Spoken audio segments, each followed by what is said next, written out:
Well done. Today I'm going to read you a story, and the story is called Jesus and the Very Big Surprise by Randall Goodmain. Jesus always surprises everybody, even though he is the maker of all the planets and galaxies in the universe. Surprise! He came to Earth as a little baby. And even though he is the King of Kings, he wasn't born in a big and beautiful palace. Instead, surprise! He was born in a little stable where the smelly animals lived. When Jesus grew up and started preaching and teaching, he surprised people all the time.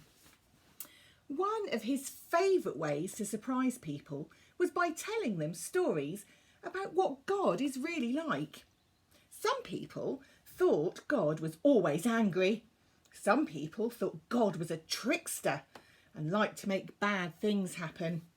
And some people thought God just didn't care about them at all. Of course, Jesus knew exactly what God was like. So he told a story about God's love in a way that would surprise everybody, even you.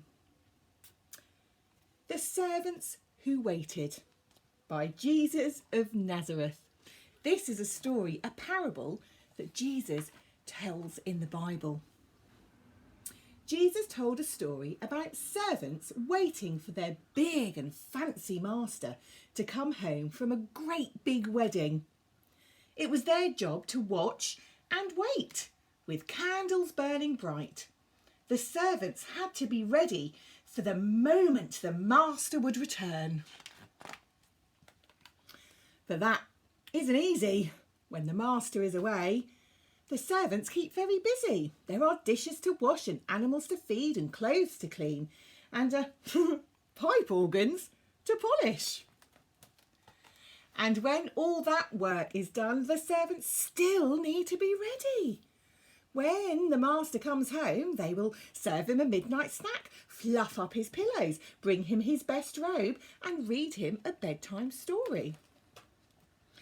But until then, they wait and wait and wait until finally the master returns. But the servants are in for a big, guess what? Surprise! Ooh, what do you think? What do you think? Come and rest, says the master. You must be tired from waiting up for me. Come and sit down at my table and I will serve you. I know just what you need. The end. In Jesus' story, the master loves his servants so much that he puts on servants' clothes and he serves them instead. What kind of master would love like that? What kind of God would choose to be a servant? Surprise! Jesus would. He is the great master who serves. Like the master in the story, Jesus surprised everyone by using his power to serve.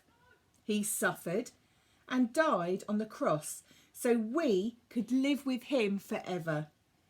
But Jesus still had one more very big surprise! He came alive again. Then he went back to his Father in heaven and sent his Holy Spirit to stay with us until he returns. No one knows the day or hour when Jesus will return. It could be any minute. And just like the servants in his story, we have plenty to do while we wait. There are hungry people to serve, lonely people to care for, friends to share with, and enemies to forgive. And it all begins with loving Jesus, the great master who serves. He knows what we need because he is what we need. So get ready. The master is coming. And that's the end of the story. What a great story that is. I'd like you to listen to a song now, and the song we're going to listen to is a song by the same man who wrote this book, and it's called Be Dressed. You might want to dance to it if you can. There isn't a video to watch, but I would really like you to listen to the words. See what you think.